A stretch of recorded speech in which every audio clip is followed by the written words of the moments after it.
Hi,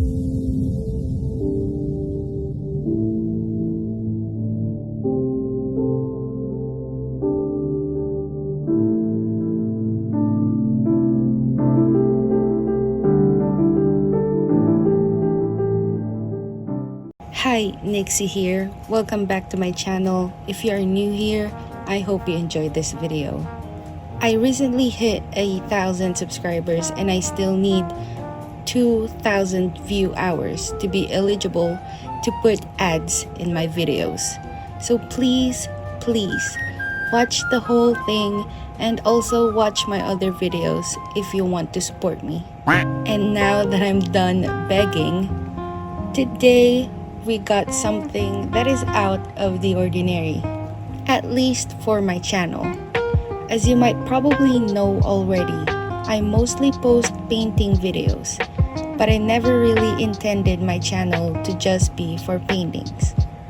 I even said it on my About section.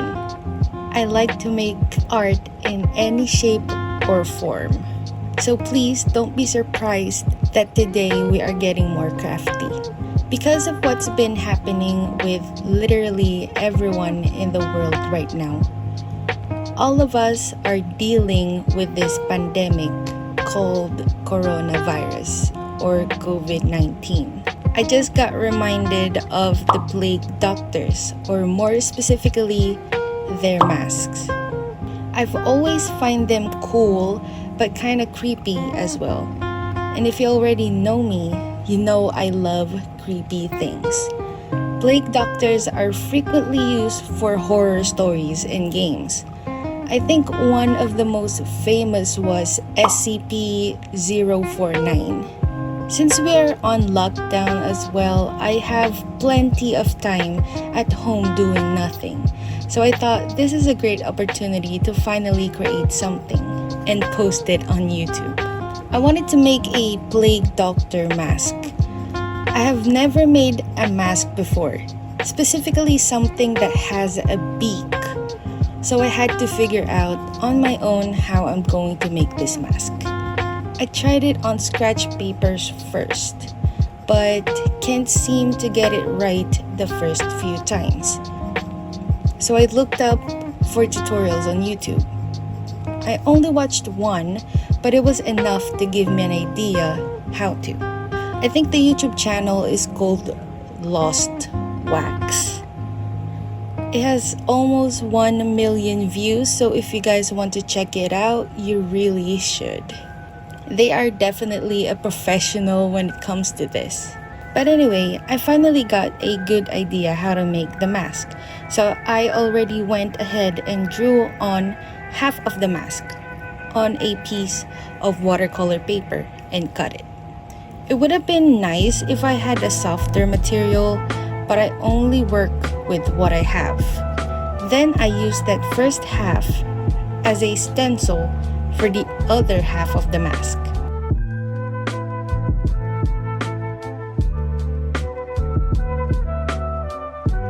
Now we have both sides of the mask.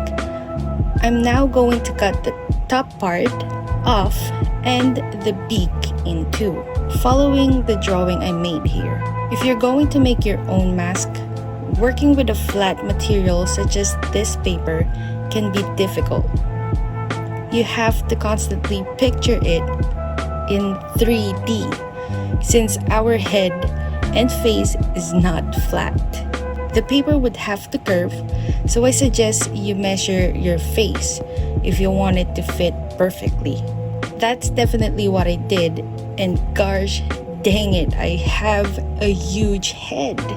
When I was done cutting the pieces on the first half, I also used those pieces as stencil to the other half and went on to cutting it.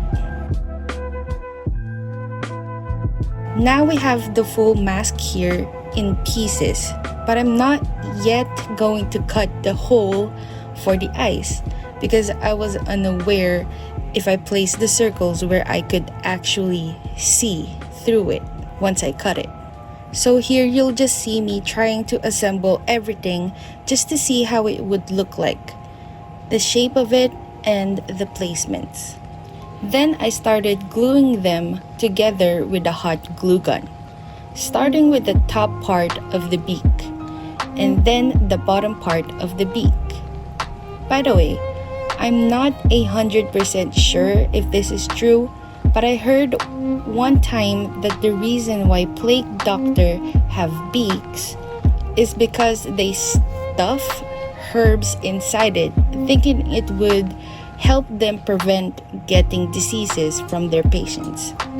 Let me know if that was actually the reason why their masks have beaks, because I'm not completely sure and I could probably research it, but Color Nix is always lazy and you know that.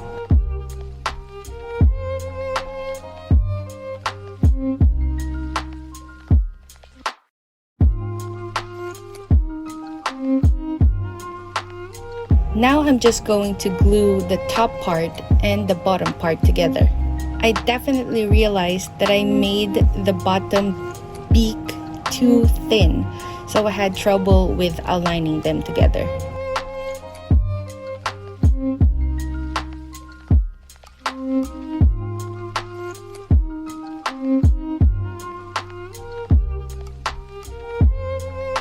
Then I glued the top part of the mask on the beak and glued them together.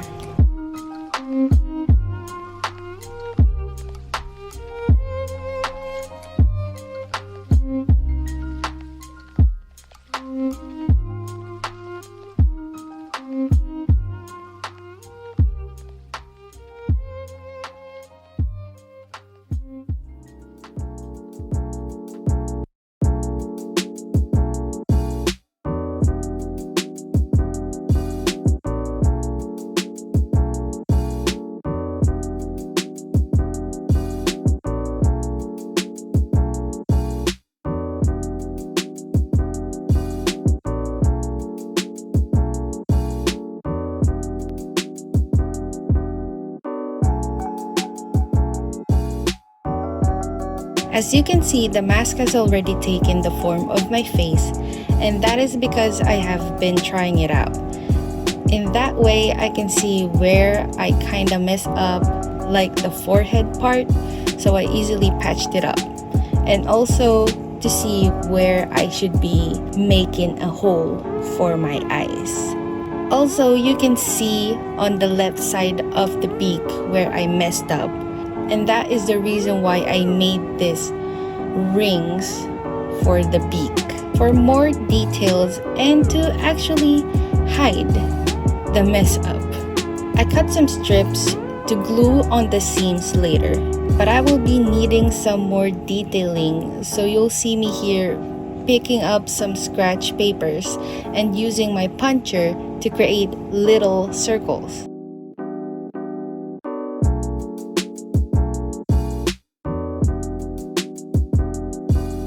Then I glued the tiny circles on the straps.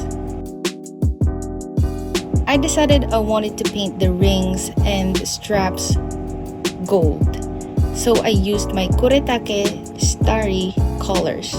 I would recommend using acrylic instead, but since I don't have metallic acrylic or even good quality acrylics, I just went with the Kuretake and Miya HIMI gouache later and just use fixative on them.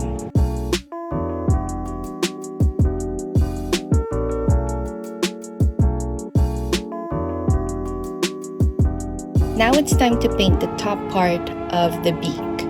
I didn't want to go with the traditional looking plague doctor mask. I wanted it to look more feminine. I wanted to put a vintage looking flower painting on the top part of the beak, but unfortunately, I'm not great when it comes to painting flowers.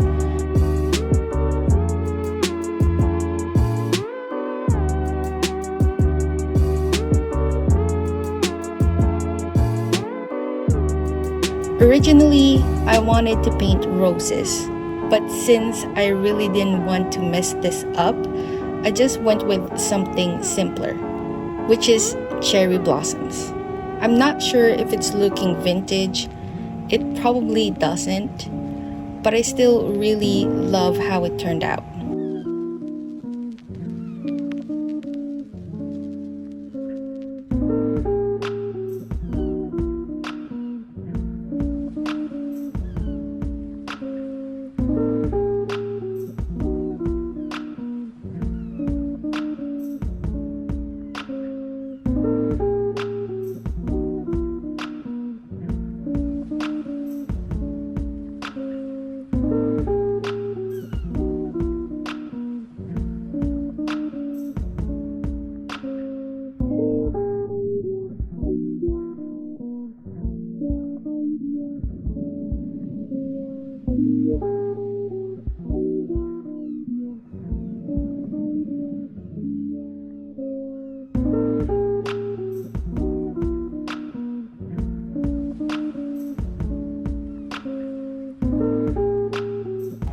I'm just going to paint the rest of the mask black.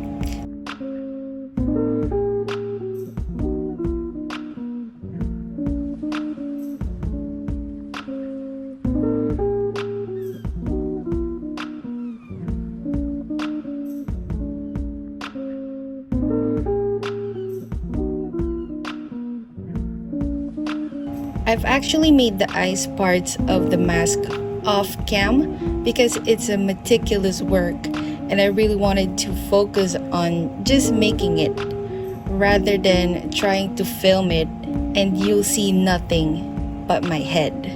So I'm really sorry for not including that part. Here you'll see me using this blue cellophane wrapper. Let's pretend it's glass. I was going to use a real eyeglasses, but it was a cheap one and it's super damaged. And you can't even see through it. Here I didn't really need to cut the cellophane perfectly since it'll be hidden inside. Just being careful not to cut it too small.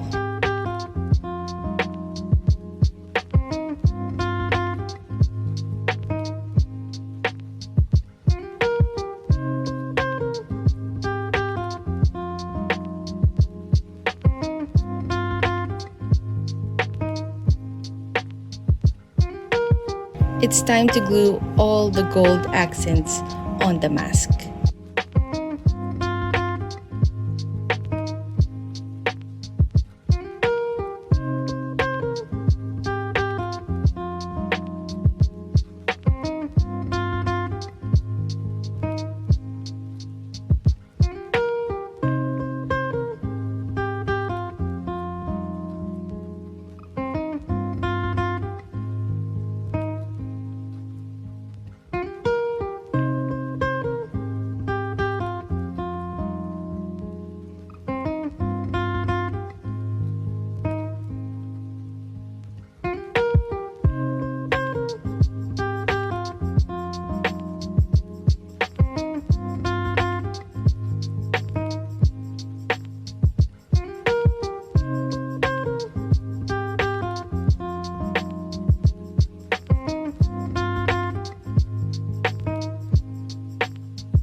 And it's done. I kind of got sad because some of the strips covered parts of my cherry blossoms. And that's also why I decided not to use the beak rings. I love the cherry blossoms too much.